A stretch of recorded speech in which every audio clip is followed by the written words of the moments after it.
Now that we're going to get hitched here, now she's not just borrowing my last name, she'll have my last name. So, because she didn't have one of her own before. Are you going to California? Oh, gosh, no, we can't. I mean, where afford can that. you get married? Well, You can't get married in Illinois, can you? We understood that you had a reverend here that was going to do that kind of stuff.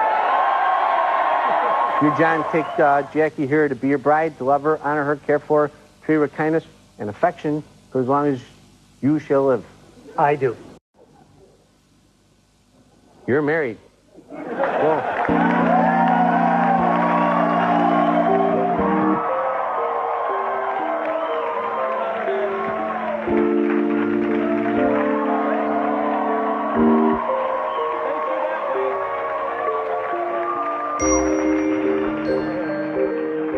I'm sure they weren't expecting that.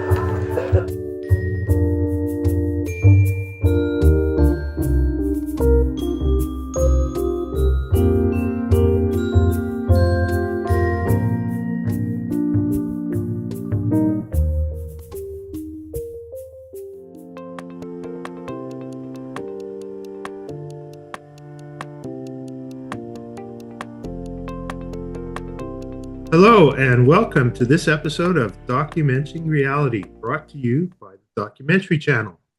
Today we have multiple award-winning Melody Gilbert, who has done 7 or 8 documentaries. No, 20. Or? 20. I'm 20? up to 20 in 20 years. Yeah. Is that like because of inflation, or how did... No, I just probably haven't updated my bio lately. I'm not good at that stuff. So I think Okay. maybe the bio you read said 7 or 8, and then it was like 12, and now it's up to 20. So was yeah. ChatGPT?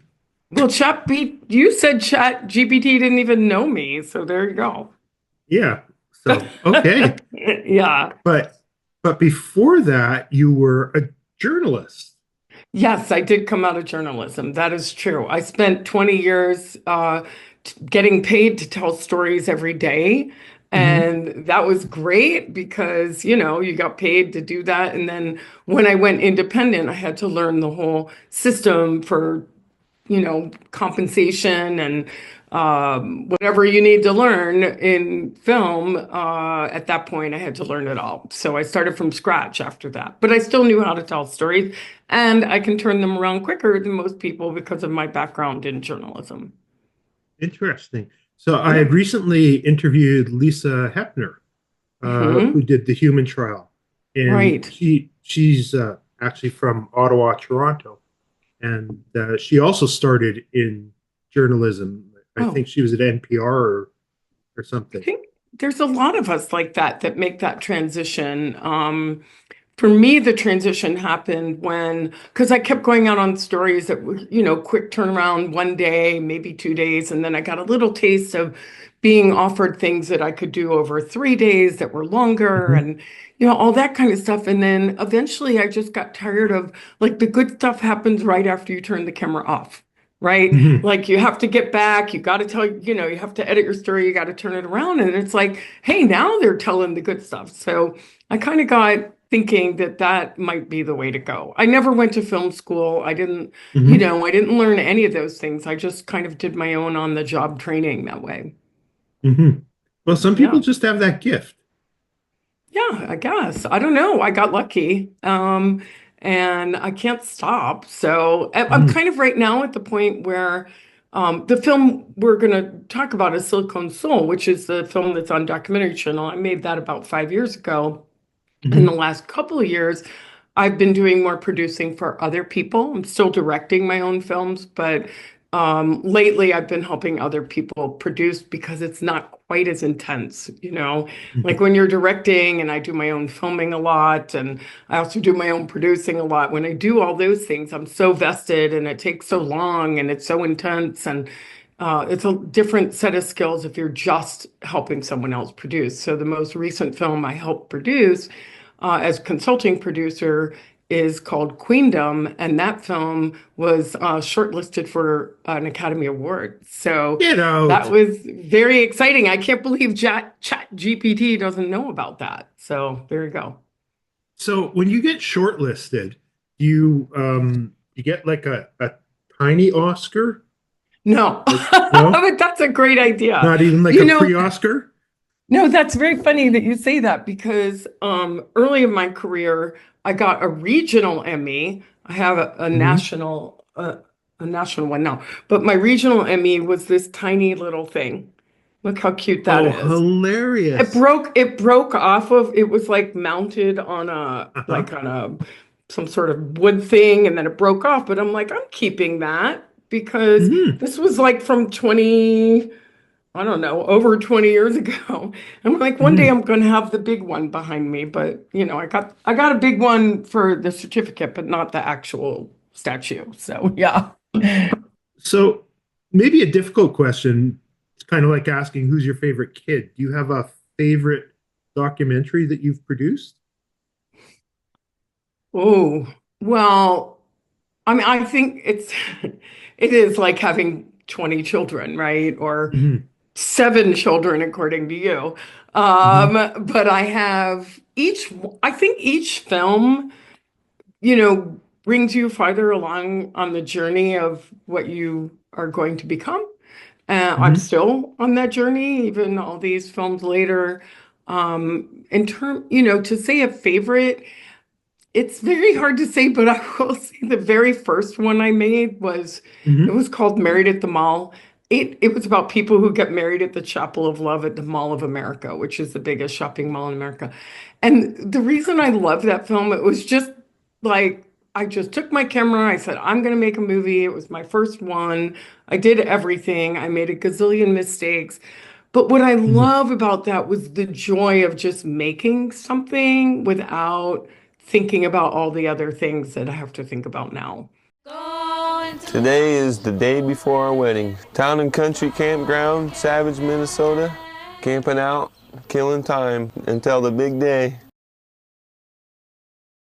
Right? Like even my second film, my third film, I started applying for grants. I was looking for distributors. I started to learn the system, sales agents, going to all these, film festivals, stuff like that.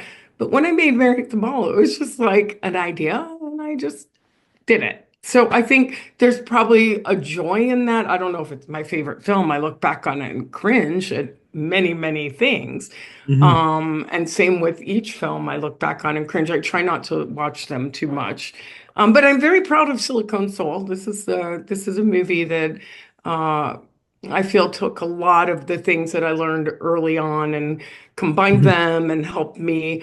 I'm always looking at human nature. I'm looking at people who are outsiders and sometimes visionaries or misfits and this kind of thing, and Hmm. looking for the humanity in them. And that's kind of how we ended up, I ended up this. I say we, meaning like it's just like becomes a little crazy after a while, where you Hmm. have to do everything. So, can we talk about your movie on the documentary channel? The Silicone Sure. Soul? Yeah, yeah, yeah, Okay. yeah. So, do you pronounce it silicone or silicon? Silicone. Okay. This is silicone because the dolls are made of silicone. Okay. The dolls. That's Yes. the dolls. Okay. Yes. Yeah, Fascinating. yeah, yeah. How did that come to be? Well, first of all, the film is about people who have like relationships with life-size, lifelike silicone dolls that like look real and they feel real. And they are, designed. You can kind of pick and choose the design.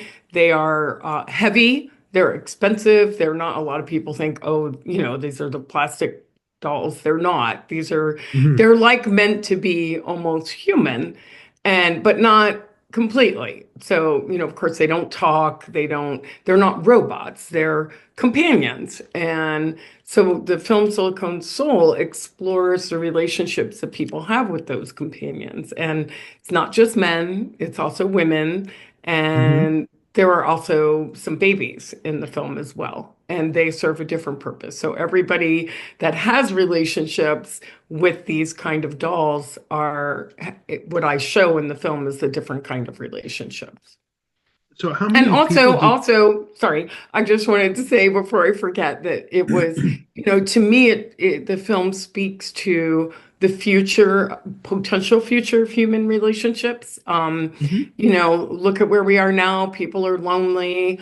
You know, people are isolated. There's an epidemic of loneliness. This has already started, like in Japan, for example, this is already normalized. Like it's still new in the US, but it's very normalized in Japan right now. So I think it's, you know, something that I wanted to explore was why, you know, why do people need this? What do they do with these relationships? What does it mean about loneliness? And, you know, what does it mean for, you know, I mean, you know, I'm a non-judgmental person in general, so I just don't try to judge anything. I just want to explore it. So go ahead. Sorry, I didn't mean to interrupt. No, no problem. I was just thinking that if these dolls had been available to many of the people that were isolated during COVID in the hospitals, and you know, almost like a surrogate caregiver. Yes, that's how people. Yeah, it probably would have saved a lot of lives. And I think it was comedian Whitney Cummings. She actually had a doll made of herself. Oh, yeah, that's another thing people do. Yeah. Oh, yes, I know who you mean now because I looked at that as to potentially include that in the film, but decided against it because that wasn't really what I was exploring. But go ahead. Yeah, Yeah. and hers talked. Yes, that was a newer thing. They started to add the speaking now. When I made the film, that wasn't available. Yeah. That's just wild. Yeah. It wasn't perfect. Like she would talk to it and it wouldn't respond. But then that's sort of like a normal partner sometimes. Yeah, exactly. Well, one of the things you notice in the film is that, you know, you're basically creating the ideal partner if it's your partner, right? Or friend, because it's all in your head. It's very creative, like the backstories you can create for people, you know, that help you have a relationship with those dolls. And it's real. It is really real. So it's not like we look at it and go, wow, that's weird. But other, you know, from their perspective, it's like that's their relationship. It's like if you had a girlfriend or a boyfriend or something and you created a whole story for them that wasn't real, right? Because it's just how they look, it's how you imagine your relationship with them, but that's not the real relationship. So, but I mean, for me, this film is about love. It's like about, you know, who do you choose to love? Who or what do you choose to love? It's not, you know, I mean, after people watch the movie, sometimes people will say, well, I feel that way about my dog. You know, and it's like, I love that dog. And so you can love things also, right? So I think that's the best way to put it. Yeah. Did you get a sense that the dolls he created were based on actual people that they knew, or were these totally most of them are fantasy? ideas. Yeah, I think most of them create something that's like an idea in their mind of what they would like to have as a companion. But of course, I mean, some of them are used for artistic purposes or friendship purposes or babies. Like I said, there's so many different kinds of relationships with the dolls, and it's getting, you know, now it's more elaborate. Like I said, people are doing voices and that kind of thing, but that to me is crossing into the uncanny valley, like when it becomes so real, right? We don't, it's much better in terms of like even the people who are featured in the film who have, you know, marry their dolls or have relationships with them. And, you know, one of the main characters takes, you know, John takes Jackie out into the world to restaurants and, you know, goes places with her, but he knows that she needs to be repaired, for example, like she's broken, or it's not like Aren't we all? Right. You know, there you go. Yes. Thank you. Yeah. Yeah, I've seen a clip of, and it was a Japanese guy, but he had like a cardboard cutout that he took everywhere. No, that I've seen that too. Yeah. Same he idea, would right? take her to the amusement park and Yeah. stuff like that. So Yeah. I mean, but whatever works for people. I'm not judging them. I'm just letting them tell their stories. That's something that I've done for a very long time. I've made a lot of different kinds of films, and I mean a lot of films about different subjects and different people, but I don't judge. When you watch Silicone Soul, what I want you to do is, and this is I typically what happens is people go, huh. And then, they might start with one idea, right? Like Hmm. this is horrible or disgusting. I have people who told me they wouldn't come and watch it in the film festival because they were like, oh, I don't want to see that. But then the people who did were rewarded with this, oh, it made them think. And that's all I want Hmm. is to create conversations, make people think. I'm not telling you what to think. You can still feel whatever you want to feel, but I feel like my film kind of takes you, this film specifically takes you on a journey from huh to huh. Right? It's like, Yeah. what to and because it kind of touches on all these different characters that have different relationships with the dolls and kind of helps you, I take you on my journey of what I discovered along the way. So Do I think it's like that. you think that people that were reluctant to see the film were probably stuck in the mindset that these are just like sex toys and Yes, they that's couldn't get exactly, to yeah, the yeah. big jump?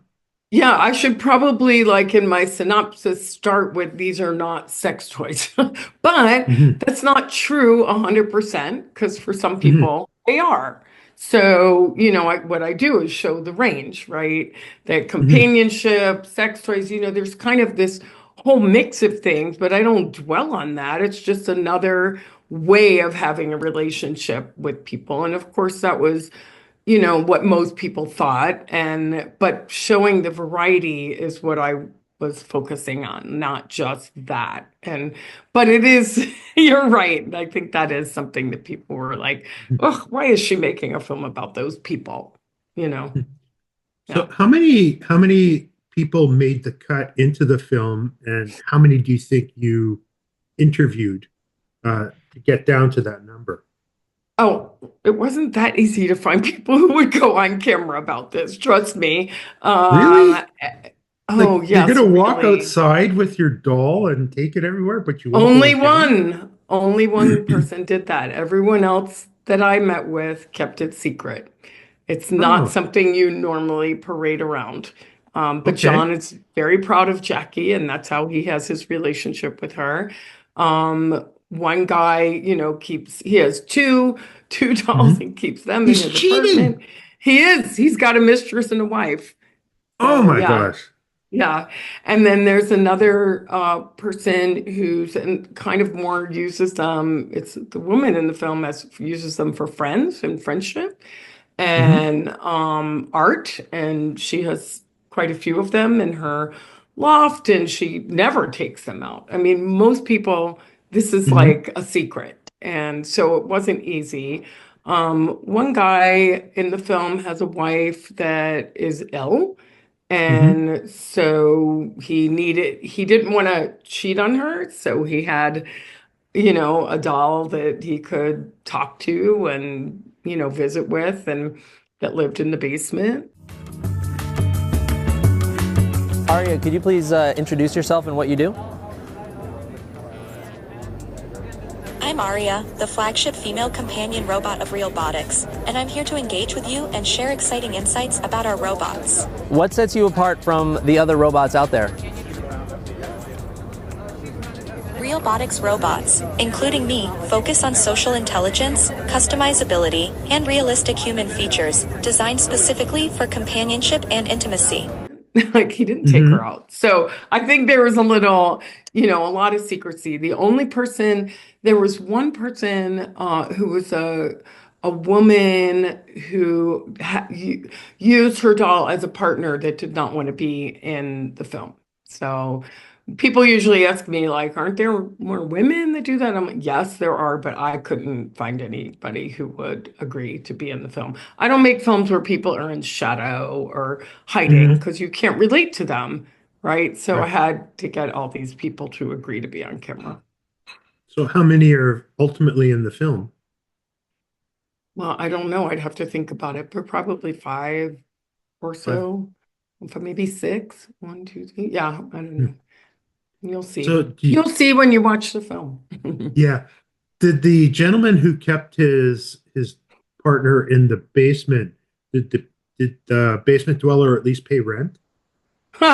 No, no, but the wife knew about it and Hmm. supported it, and she's in the film too. So it's kind of like talking every relationship that's presented in here. It's like there's Hmm. different people will be able to relate to different things about the different relationships, and that's what I was really trying to show.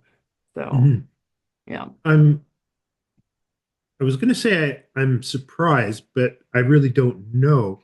You would think that people would make dolls out of their pets, like their late pets, and keep them Some around. people they're doing that now in holograms. They're starting to do that with their pets. Yes, and people. That's a new thing. I'd love to make a film about that, but somebody else is already doing it. Hmm. Yeah, and also with rock stars and singers, they're doing holograms where the person comes to life. So, which is very That's interesting. just crazy. Yeah. Well, I'm not making that film right now. So, Mhm. yeah, but maybe I will. Maybe. Yeah. Well, Melody, unfortunately, we're almost out of time. No. Well, Yeah. what's the main burning question you have for me?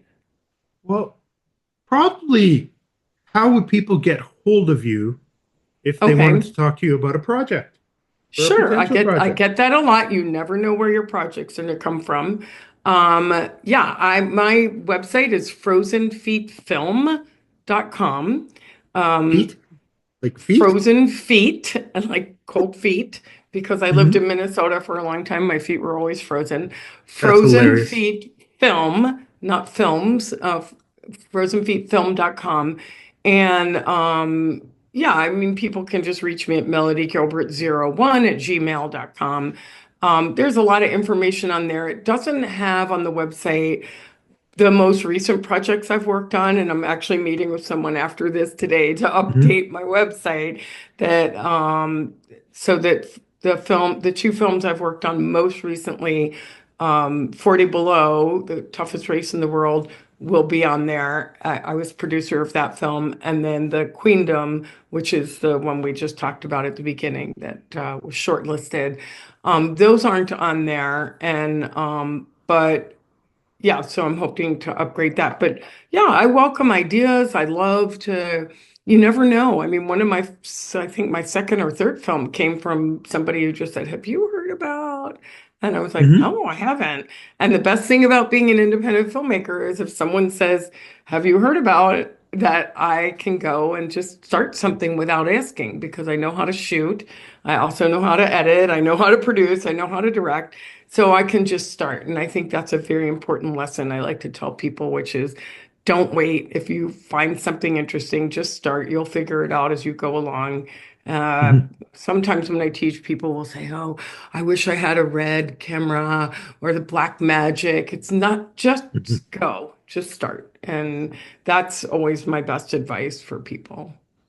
Yeah, it often comes up in these kind of interviews that there's editing snobs, I guess I'll call them. And I Yes, don't it's mean that in a terrible. derog- No, no, no, like, it's oh, terrible. you Yeah, didn't yeah. use this type of camera, but No, no, no, so it's much not. is being shot on, the Pixel 9s and the Yeah, yeah, Samsungs and the GoPros. yeah.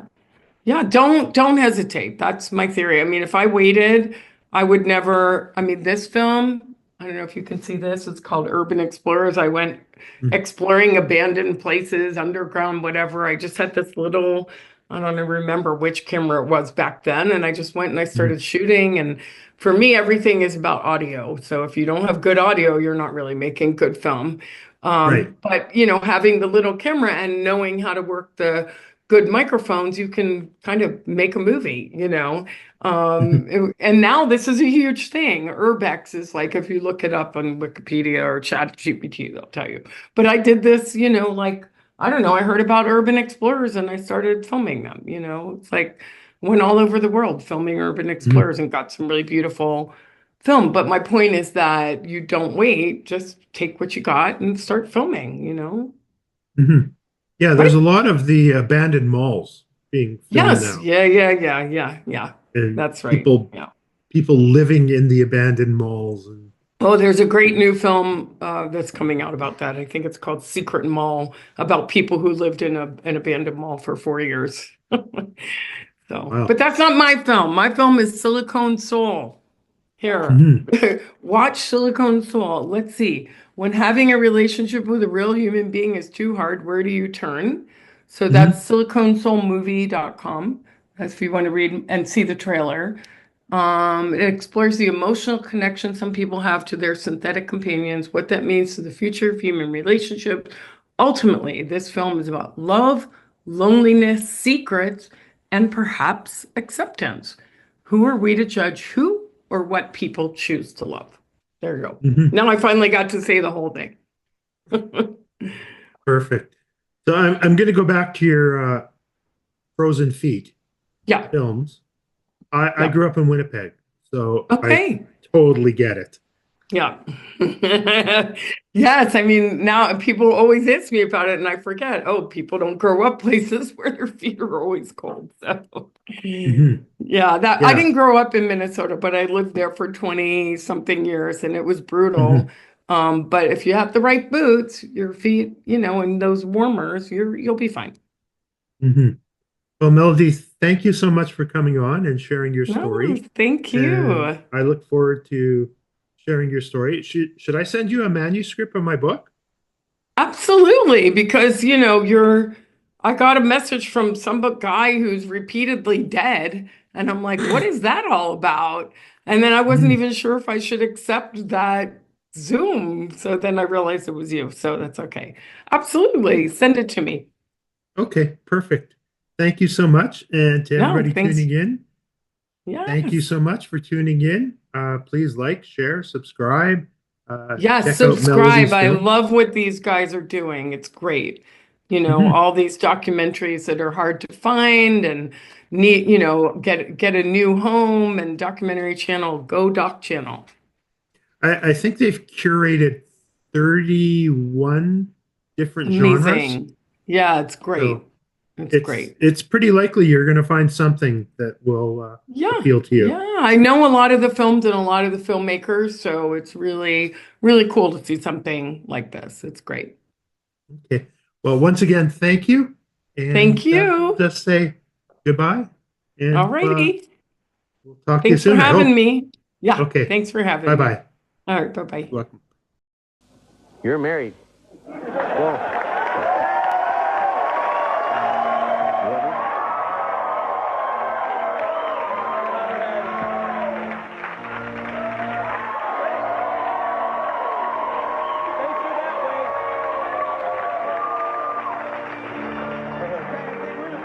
I'm sure they weren't expecting that. Oh, what a little beauty. Oh, God, she's so precious. She is just a lovely little girl. This would be the love of my life, Shidore. I just held her at night and talked to her, and we got through that whole thing together. And I was really scared, and Marina got me through. They develop full-fledged relationships. I use the dolls just as a replacement for friendships that I wish I had. She's going to get a whole new body because her silicone is just at its life expectancy end. They say 10 years is all you'll get out of a tin-based silicone.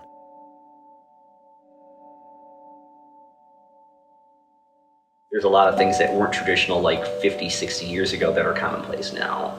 So I think it's just a matter of time before people say, okay, well, maybe this whole synthetic option that he keeps going on about is something that I should look into. It is weird, but it's good weird. Weird doesn't necessarily mean bad. Are we losing our ability to interact with other humans and just going for what's easy and what's in our control?